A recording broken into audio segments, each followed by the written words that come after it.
जगह का नाम. So I will speak briefly so that there's more for others.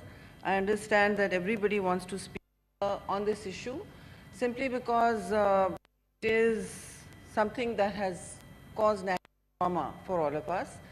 So each of us today is in a state of and sorrow as well as shock, because no amount of anticipation prepares a country martyring, seeing its children going to school this way. There were 4 young girls and 2 girls. I'm speaking in English, so it is understood by friends here in the gallery, and we welcome them to the Senate of Pakistan. But I hope that they are able to witness the tragedy that this nation is enduring as we speak. Fellow senators, Chairman, we have witnessed what is known as second APS massacre. Numbers may not match, but each life, innocent life, each civilian life is equally important to all of us. And any kind of terrorism that allows this for children going to school with their splattered all over the bus, I mean, it is questionable. There is absolutely no if or but explanation. So we have all unequivocally committed. We will also be passing a resolution. I think we need to go beyond that. Chairman Sahab, we've passed resolutions, we've conducted long operations against terrorism in the country, which many people don't know about. Painful operations that have cost us our lives, our soldiers' lives, our civilians' lives.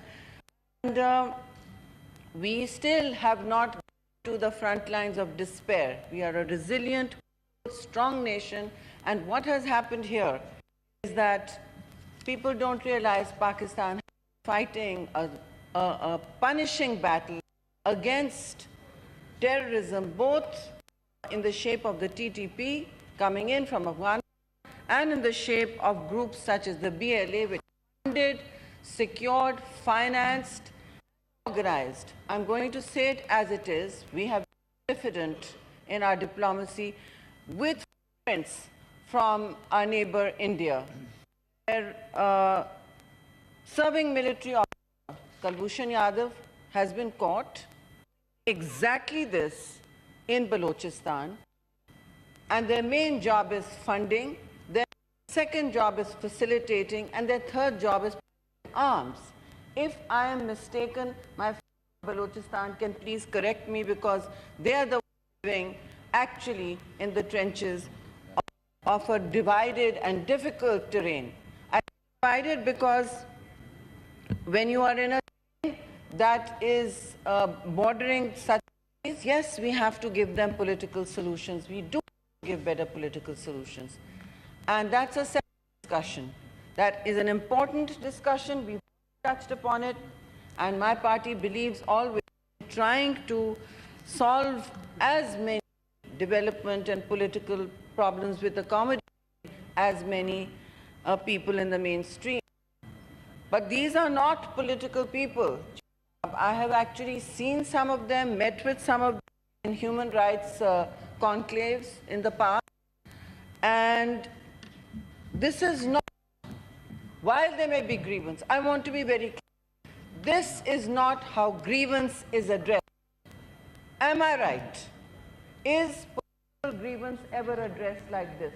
No, it's not. We have many Baloch, we have many people from Pakhtunkhwa. I'm from the People's Party, who has withstood one of the largest terror attacks when Mohtarma Shaheed was alive in October and 2008 exactly, when she was returning to Pakistan. It was the largest terrorist attack on anyone, and then it was overtaken by APS. We lost Shaheed Benazir Bhutto to terrorism. So we stood like a wall against this. We have understood who's a terrorist, who can be accommodated and cannot. So we are very clear. There can be no accommodation with those that stand to shed the blood of innocent children. I welcome the Chairman Sahab. Good to see you. They're saying good to see you means many things. It just came out involuntarily. I really did mean good to see you, but not the other one. Anyhow, I'm going to speak very briefly because I've committed to save some time here today. We have to, yes, address the absolute. The last thing I want to say, Chairman Sahab, is that,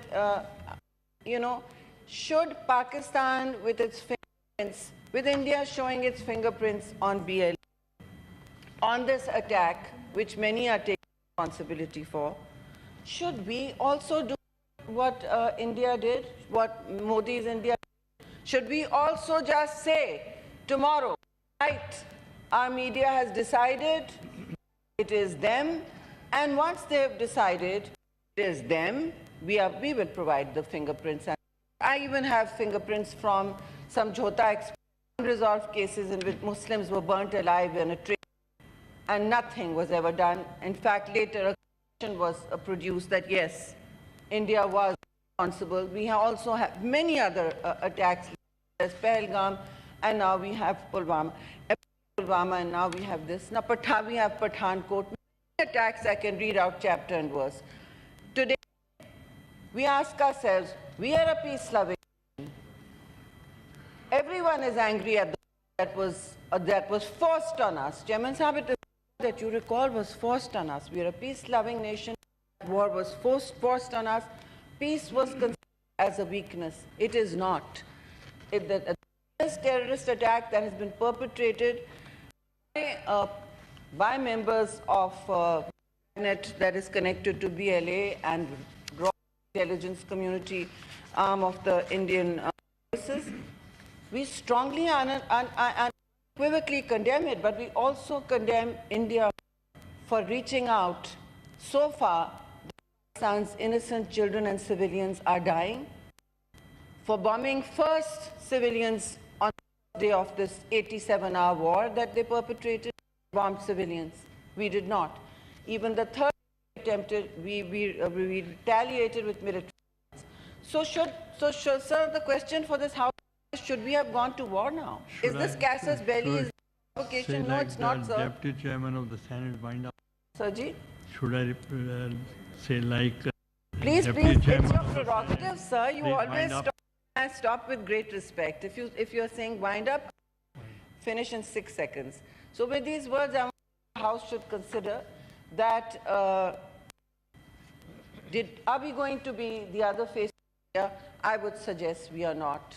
War is not what we want, but certainly there should have been by now some level of terrorism. If you're interested in wiping out terrorism, if wants to talk about war, then they should have reached out to us and said, we condole with your people, with your parents, sir.